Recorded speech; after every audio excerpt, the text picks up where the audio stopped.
I wrote a book. You might be thinking, I haven't seen it. Certainly not on the bestseller list. Well, that's because it's a personal book. It's my memoirs to my son. 3 years ago, when he was getting ready to go off to college, my mind started racing about all the things I hadn't talked about with him, all the things I hadn't told him about, the things I needed to share with him. For some reason, I felt like I'd done a better job with my daughter. So I decided to write it all down. And I gave it to him when he went off to college. The book takes the form of, I'd call it a saying and then a story. If you've worked with me before, you might call them Deniseisms. There's something I might parrot, and then I'm going to tell you what I mean about it. I'm full of them. The other day, I came across the book, and I was like, what did I write? What did I share? And I took them, and I wanted to find out what the themes were. What were the categories? Guys, it could have been a leadership book. It was all about how I lead. But it was the notes I shared with my son. So as I went into looking at all these different things I have written, the first one was about relationships. That was the first theme. Don't let anyone tell you it's not about who you know. It is all about who you know. Think about it. We serve on teams, committees. It's who's on those teams. I always say, cast your net wide. Be inclusive, not exclusive. You want to include everybody. You don't want to have all the answers. You want to be willing to listen. The second theme was around resourcefulness. And I have a great personal story here at the bank about that one. During our last merger, I got a call. It kind of went like this. Hey, I need you to lead our regulatory divestiture. I'm like, sure, okay. Clunk. Oh my gosh, I don't know where to start. I've never done this before. Well, called in all the relationships.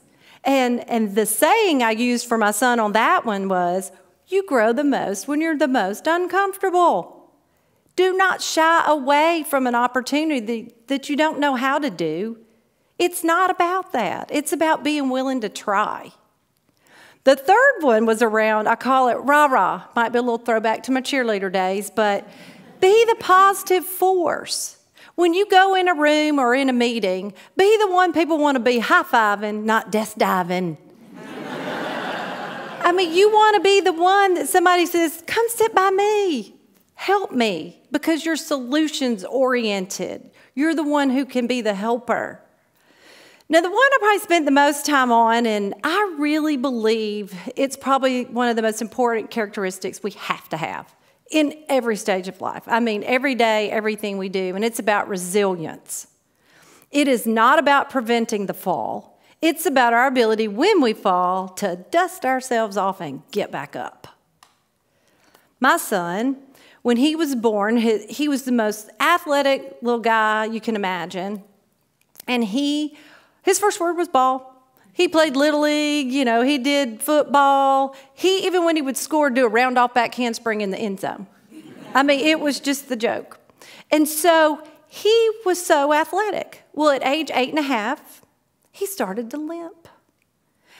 And I thought, he's busy. He's just been playing too much stuff. And my friend in the neighborhood who was a radiologist, he said, Denise, that's just not normal. That's not right for a little guy his age. You need to check that out. So my husband took him to the doctor. Now, I have to tell you, that's a life lesson. I had a meeting that I thought was more important that day than going to the doctor. Not so much. Our families and our kids are what matter. So all that said, my husband took him to the doctor. He called me. I stepped out of that real important meeting. And he says to me, John has, y'all, it might as well have been a million words. I was like, huh? What is that? What does that mean? He says, well, it means he's going to have major hip surgery. And it means he's going to be in a body cast for 5 to 6 weeks. We're talking a kid that's been doing round-off back handsprings in the end zone to flat on his back. So he comes out of the body cast after his 5 weeks. We called it the turtle shell. Came out of the turtle shell. Couldn't walk. The doctor says, in order to get better, you're going to need to swim. Oh, imagine that. You can't walk, but you're going to throw me in the pool? Sure. So I remember the first time he goes to swim, and, he calls me. He's like, I thought I was going to drown. I'm like, you're not going to drown. We're going to learn how to swim. We're going to learn how to walk, and we're going to get back on our feet and do what we can. He embraced that. He not only learned how to swim, he became a competitive swimmer. He became a competitive tennis player.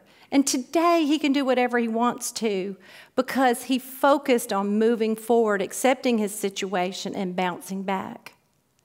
My daughter, a few years later, different body part. She was a competitive gymnast. And since in the womb to 15 years old, she was tumbling, doing gymnastics. Level 10, the highest level, we had just gotten the coolest routine choreographed. She never got to perform it. Before, leading up to all that in her practices, hurt her elbow. It wasn't the first time, but this was the last time. Because when we went to the doctor, he said, Rachel, you're going to be bone on bone. You've got to stop doing gymnastics. I mean, a kid, that's all they've ever known. So I called it having the funeral for gymnastics. We had to kind of mourn, figure out where we were. And she, like John said, I love athletics. She became a competitive diver. She began to run track. And probably, I believe there's no mistakes. Everything happens for a reason. And I do believe one of the reasons, she had never been able to be involved in her school. And she was able that senior year to be involved in a leadership role. She accepted where she was, and she bounced back. She didn't look, I call it the rearview mirror. Put stuff in the rearview mirror and move forward, focus forward. Okay, now this is a personal one. Can't believe I'm going to share it. It's about work. And it was a leadership school years ago. And it was the first time the company had decided to do this leadership school. And they sent us, and they broke us into teams of 8. And they assigned us all a project. I was the only one on the team that was a staffer that really knew what you do when you do a project. Well, I was busy. I had a lot of other stuff going on, and as we began to work on our project that we've been assigned, I knew what we needed to do, and I knew we were kind of half doing it at best. But I was busy, and so I kind of went along. I thought, well, maybe we'll get by with this. Oh, no, I was right. We turned in our project and went over our project, to which they were like, oh, well, because it's a leadership school, we'll let you try it again. Imagine how awful I felt. Because why? I knew what to do. I knew how to do it. I did not take ownership. I call it not making eye contact. I did not take ownership and do what I needed to do for the team. Well, we redid it, and we succeeded. But because of that experience, I am forever changed. You will not see me dodging responsibility. They're important. We have to seize the moment and take those that are ours. Now, much like my daughter and my son and myself, who had the opportunity to, kind of get down, dust ourselves off, and get back up, you too are going to be in those situations. And you need to be prepared to step in and step up. Because how we act, or how we react, or how we behave in that moment might be the difference in failing or succeeding. So be ready and be the difference maker. Thank you.